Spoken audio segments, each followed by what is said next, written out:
214金门恶性撞船事件延宕至今已超过5个月，遇难者家属仍未等到台湾方面的道歉和赔偿，甚至连2位遇难大陆渔民的遗体都依然被扣押在金门，无法入土为安。据报，两岸原定24号在金门就事件进行协商，但遭遇台风影响而被迫改期。国台办发言人朱凤莲当天回应表示，目前正就此进行沟通，希望能妥善协商解决相关问题。我想大家应该已经看到公告，就是受今年第3号台风格美的影响，7月24日，5通客运码头下金航线全天停航。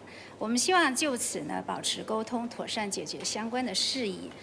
今年2月14号，台海巡部门在金门县北定东0.5里海域执行巡逻勤务，发现一艘大陆籍快艇所谓越界作业，之后对该大陆船只进行追击，并导致其翻覆。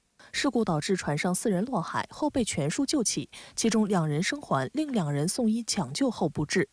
当月20号，泉州市红十字会等派人陪同6位船员家属抵达金门处理相关善后事宜，包括确认遇难船员身份，并接回2名生还人员。台湾方面以粗暴和危险方式对待大陆渔民，导致渔船翻覆，人员死伤。但事件发生以来，大陆和台湾之间进行多轮闭门协商，依然未能达成共识。2位遇难大陆渔民的遗体依然被扣押在金门，无法入土为安。这种对待逝者的不敬，不仅令遇难者家属心碎，更是对两岸关系的严重伤害。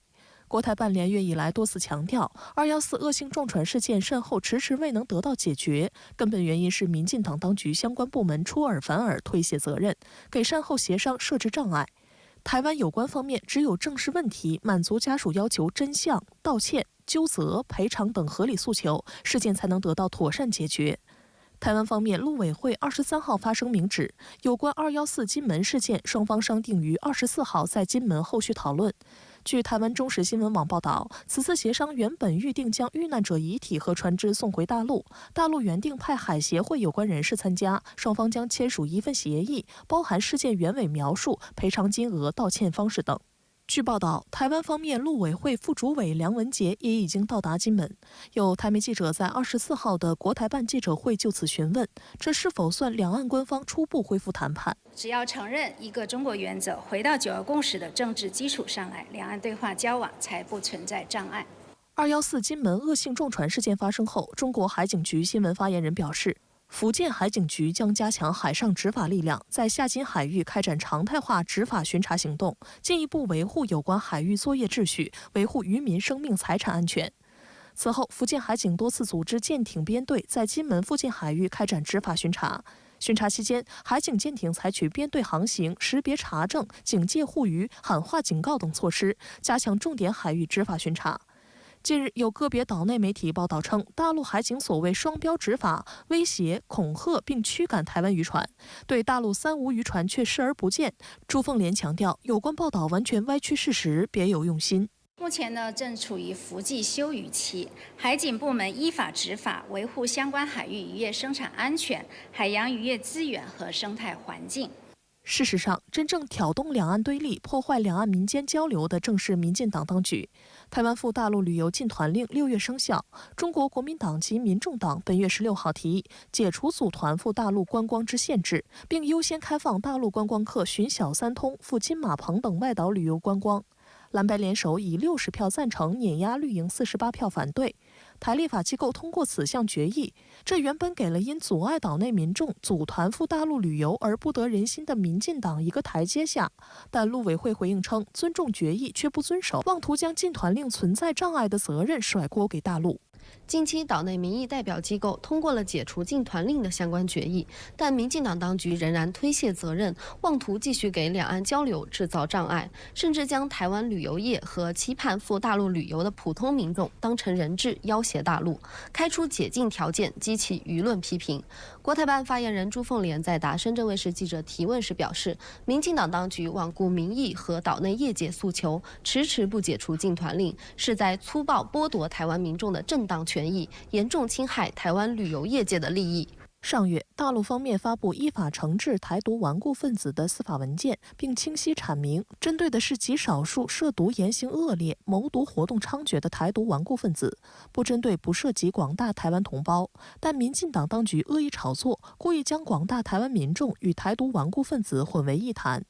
台湾方面陆委会上月还提升赴大陆及港澳地区旅游警示为橙色，宣称建议民众避免非必要赴大陆及港澳地区旅行。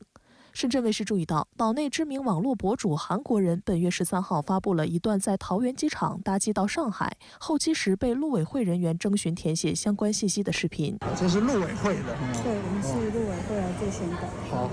然后我最傻眼是他要我们填一个紧急联络人的这个资讯，也就是让不知道的人感觉好像今天去大陆是一件很可怕的。面对舆论批评，台陆委会却甩锅给外包人员，宣称当时没有派公务人员到机场。陆委会副主委梁文杰还说，这是自愿性质的。台陆委会还发动文宣机器网暴韩国人，相关视频甚至被社交平台打上不实资讯标签。对此，韩国人22号再发视频予以驳斥，又在扭曲我的影片，太可怕了吧，各位！所以最后你看看这些人无所不用其极完全避重就轻我们讲的话。在24号的国台办记者会上，发言人朱凤莲对此回应称，民进党当局这种做法完全是政治操作，以各种借口通过各种方式干扰阻挠两岸交流。他们之所以这么做，是害怕两岸同胞走近走亲，害怕台湾民众了解大陆的真实情况，害怕其精心编造谎言被戳穿。来过大陆的台湾民众都非常的清楚，大陆完全不存在所谓的旅行风险。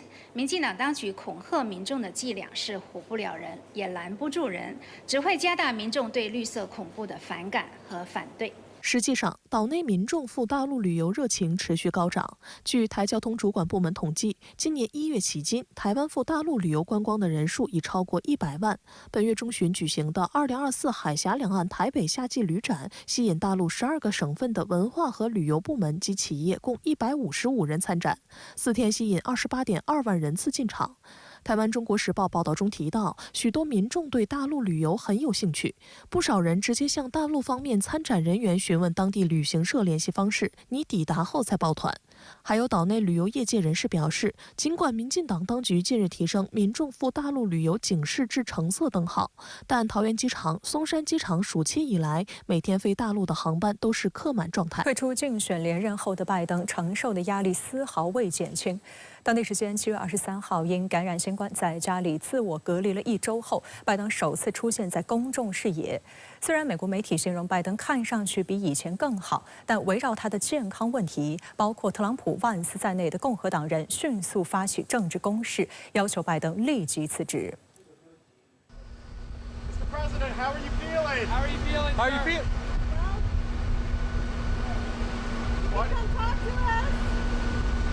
How are you feeling since you dropped out of the race, sir? How are you feeling about Harris's campaign? Can Harris beat Trump? 7月23号，美国总统拜登在特拉华州多福空军基地登上空军1号，这是他自17号再次确诊新冠以来首次公开露面。视频显示，面对蜂拥而至的媒体，拜登一手拿着口罩，对于记者的连续发问，拜登并未回应。随后，拜登小心翼翼、步伐稳健地走上飞机舷梯，并向围观者竖起大拇指。美国媒体也将焦点放在了拜登当天上下飞机的步伐上，认为他的状态看上去比新冠再次确诊前要好很多。He didn't talk to reporters, but we saw him moving slowly. It'll be interesting to see how he does tomorrow night, Elizabeth. 不过，纽约大学朗格尼医学中心临床医学教授马克·西格尔则表示，从拜登走楼梯的样子看，他把所有的精力都用在了走路上。由于拜登确诊新冠后持续数日未有露面，仅于21号在社交网络账号发文宣布退选。各社交网络上各种阴谋论甚嚣尘上，有关拜登病危的传言迅速流传。期间，国会大厦降半旗，还引发美国舆论怀疑拜登已经去世，后来被证实是虚惊一场。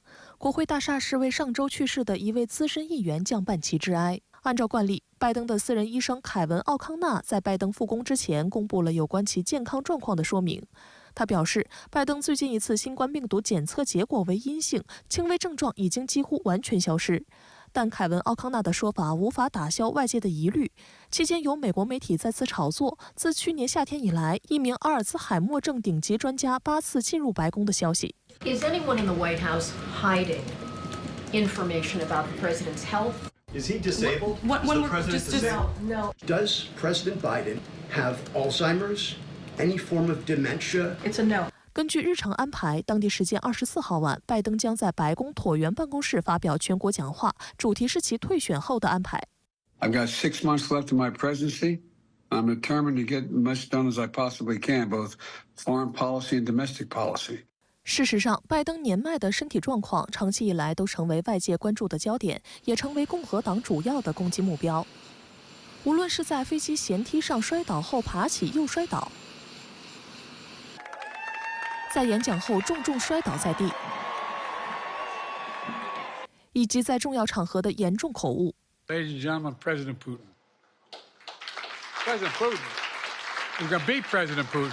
President Zelensky. I wouldn't have picked Vice President Trump to be vice president, but I think she was not qualified to be president.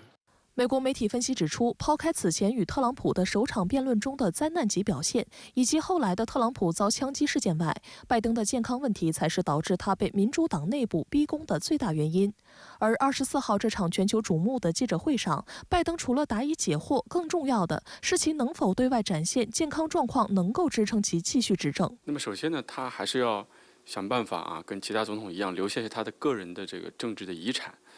但另一方面呢，他又不能像其他即将卸任总统那么任性因为这个毕竟他的这个副手要代替他来竞选总统包括怎么样能够确保经济呢继续维持平稳。自拜登宣布退选后，特朗普于22号公开质问副总统哈里斯，必须回答这个问题：拜登是否适合在未来6个月里继续管控这个国家？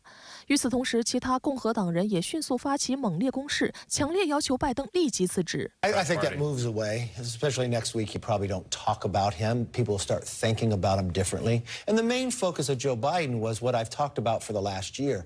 He's just not the same person. It wasn't till the debate till the rest of America saw it. And that's when you started to collapse. 至于拜登接下来还有哪些工作要做，美国国务卿布林肯即将启程前往亚洲访问前表示，拜登接下来6个月将聚焦中东、俄乌、印太等方面的问题。It has been and it remains the honor and privilege of my lifetime to work for President Biden. I've been working for him now for more than 22 years.